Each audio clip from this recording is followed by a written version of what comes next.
नमस्कार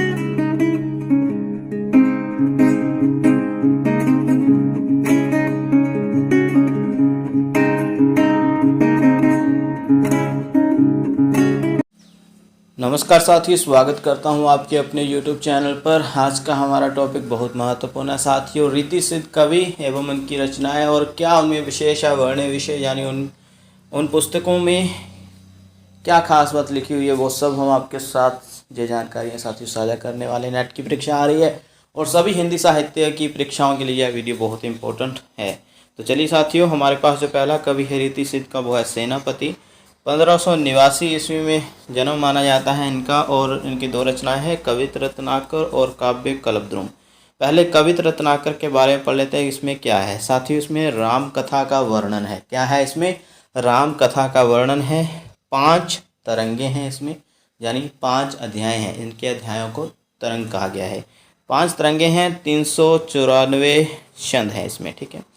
आगे साथियों जो दूसरी पुस्तक है काव्य कल्पद्रुम, इसमें क्या है साथियों, तो ये एक रीति ग्रंथ है, ठीक है। रीति काल का ग्रंथ है, ये रीति शैली में है, ओके। काव्यांग विवेचन है इसमें। आगे चलते साथियों बिहारी का समय काल, जैसे कि आप जानते ही हैं, बहुत सारी पुस्तकों में 1595 से 1663 के बीच उनका समय काल माना जाता है, जन्म माना जाता है 1595, लेकिन रामचंद्र शुक्ल ने उनका जन्म 1603 बताया है, तो यह भी आप याद कर लीजिए, ठीक है। तो उनकी एक ही पुस्तक मानी जाती है, वो है सतसई। इसे बिहारी सतसई भी कहा जाता है। सतसई यानी 700 दोहों का समाहार है ये। तो साथियों दोहों का संग्रह है इसमें। दोहा छंद में रचित मुक्तक काव्य है। इसमें क्या है, इस पुस्तक में खास क्या है, तो वो आपको साथियों बता देता हूँ। इसमें श्रृंगार रस की कविताएं कह सकते हैं, कविता मतलब दोहे कह सकते हैं। नायिका भेद है इसमें, ठीक है। नायिका भेद क्या है मैं पहले बता चुका हूँ रीतिवेद वाली वीडियो में। रीति है इसमें, गुण है और आदि सुंदर दोहे इन टॉपिक्स पर हैं। कौन कौन से? श्रृंगार टॉपिक पर मुक्त काव्य है, ये तो बता दिया, लेकिन श्रृंगार की बात हुई है, ठीक है। श्रृंगार रस से उत्प्रोत दोहे हैं। नायिका भेद विवरण है इसमें। रीति गुण आदि है, काव्य रीति और काव्य गुण भी है इसमें। आगे कुल 719 दोहे माने जाते हैं साथियों। कुल कितने माने जाते हैं? 719, ठीक है। लेकिन कहीं कहीं पुस्तकों में आपको 713 भी देखने को मिल जाएगा। अब ये 713 संख्या किसने बताई है? तो साथियों जगन्नाथ दास रत्नाकर एक रचनाकार हुए आधुनिक काल में। जगन्नाथ दास रत्नाकर ने दोहों की संख्या 713 मानी है बिहारी सतसई में। उन्होंने कहा कि इसमें 713 दोहे हैं, ओके। 713 में से लगभग 600 दोहे श्रृंगारिक हैं, ये भी आप याद रखिएगा, ठीक है। 713 90% जो है दोहे वो श्रृंगारिक हैं, बाकी नायिका भेद, रीति, गुण आदि, ठीक है। आगे साथियों अगला जो कवि है रीति सिद्ध का, वो पढ़ लेते हैं। वो है हमारे पास रीति सिद्ध का अगला कवि है रसनिधि। इनका जो दूसरा नाम है वो है पृथ्वी सिंह, याद कर लीजिए, पूछा गया है काफ़ी बार। और जो समय है इनका वो है 1603 से लेकर 1660 तक, ठीक है। मतलब समय मतलब जन्म इनका 1603 और मृत्यु 1660 ईस्वी। इनकी जो पहली पुस्तक है वो है रतन हजारा, दूसरी रस निधि सागर, अन्य पुस्तकें ये रहीं। लेकिन रतन हजारा में क्या है साथी, वो पढ़ लेते हैं। बिहारी सतसई के अनुकरण क्या होता है? नकल, ठीक है। बिहारी सतसई के अनुकरण पर रचित दोहा संग्रह है ये। अधिकांशतः इसमें क्या है, नीति, श्रृंगार और भक्ति परक दोहे इसमें मिलते हैं, ठीक है। तो रतन हजारा का विषय वस्तु देख लिया आपने। आगे साथी वर्ण विषय रसनिधि सागर जो दूसरी पुस्तक है इनकी, उसमें क्या है, इस रचना पर फारसी भाषा का प्रभाव है। आगे साथियों अन्य रचनाएं जो रस निधि की हैं वो देख लेते हैं। विष्णु पद कीर्तन, गीति संग्रह है, ठीक है।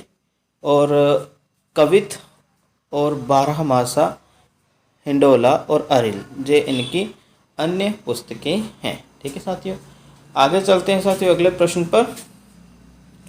हठी जी 1780 ईस्वी में इनका समय काल माना जाता है। हठी जी की पुस्तक एक बहुत ज़्यादा महत्वपूर्ण है, वो है राधा सुधा शतक। क्या है? राधा सुधा शतक। तो साथियों इनकी जो राधा सुधा शतक में विषय है वो क्या है, राधा का चित्रण हुआ है 103 छंद में। कवित स्वय में किया गया है, कवित स्वय छंद है इसमें। राधा के वर्णन में राजसी ठाट बाट और विलास का चित्रण किया गया है। ठीक है, आगे साथी जो पुस्तक है अगली वो निरपशंभु की है। निरपशंभु का समय काल 1657 बताया गया है। हठी जी का 1780, इनका 1657 के आसपास समय काल, एग्जैक्ट नहीं है बल्कि बताया गया है कि हाँ 1657 के आसपास इनका जन्म हुआ है। ठीक है, नक्षक इनकी पहली पुस्तक, नक्षक वर्णन है। नक्षक के बारे में हम पहले बता चुके हैं क्या है साथियों। ठीक है, आगे अन्य रचनाएं जो इनकी महत्वपूर्ण है, बुद्ध भूषण जो उन्होंने संस्कृत में लिखी है। ठीक है, नायक का वेद इनकी पुस्तक है, 7 शतक, ये महत्वपूर्ण है साथियों, सभी महत्वपूर्ण अभी बता रहे हैं। आगे साथियों नेवाज, नेवाज का समय काल जो है 1680 माना जाता है। इनका एकमात्र महत्वपूर्ण जो रचना है वो है शकुंतला नाटक। और भी रचनाएं हैं इनकी लेकिन ये महत्वपूर्ण है साथियों, ये याद कर लीजिए, शकुंतला नाटक। ठीक है, नाटक ना होकर यह एक काव्य ग्रंथ है, नागेंद्र ने कहा है ऐसा। ठीक है, नागेंद्र ने अपनी पुस्तक हिंदी साहित्य का इतिहास जो कि उन्होंने डॉक्टर हरदयाल सिंह जी के संपादक के अधीन लिखी है। ठीक है, दोनों ने मिलकर लिखी, तो उसमें कहा कि ये नाटक नहीं है शकुंतला नाटक, ये काव्य ग्रंथ है। ठीक है, और दोहा चौपाई सवैया आदि छंद में है। ठीक है, आगे चलते साथी राम सहायदास, राम सहायदास इनका जो ग्रंथ है वो है ककहरा। क्या है? ककहरा।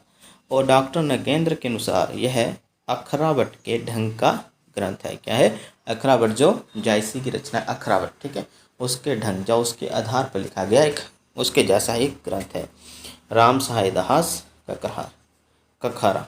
आगे विक्रमादित्य भी हुए रीतिसिद्ध कवि में। इन्होंने विक्रम सतसई और व्रज लीला नामक ग्रंथ लिखा है। इसके बारे में कोई जानकारी नहीं मिलती है लेकिन ये याद कर लीजिए साथियों।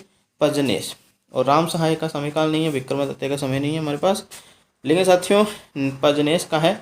पजनेश 1815 के आसपास माने जाते हैं। पजनेश प्रकाश इनकी एक महत्वपूर्ण पुस्तक, पजनेश की फुटकर कविताएं का संग्रह है इसमें। आगे साथियों अन्य रचनाएं जो है पजनेश की वो है नक्षिक, मधुरप्रिया और स्फुटन। मधुरप्रिया मोस्ट इम्पोर्टेंट, नक्षिक भी ठीक है याद कर लीजिए, और स्फुटन तो है ही। तो ये कुछ रचनाएं जो रीति सिद्ध काव्य से थी। ठीक है, इतने ही कवि आते हैं रीति सिद्ध काव्य में, सभी आपको बता दिए, रट लीजिए। ठीक है, कुछ छूटना नहीं चाहिए साथियों, ऐसे बाहर कुछ भी नहीं पूछा जाएगा रीति सिद्ध काव्य में। ठीक है, दोहे पूछे जा सकते हैं, वो किसी अलग वीडियो में लेकर आएंगे बिहारी सस्ते के। ठीक है, तो लेकिन कवियों के बारे में इतना ही है, इतनी ही जानकारी है। धन्यवाद साथियों, मिलते हैं अगली वीडियो में। वीडियो अच्छी लगी तो लाइक कमेंट शेयर और चैनल को सब्सक्राइब जरूर करके जाएं। धन्यवाद।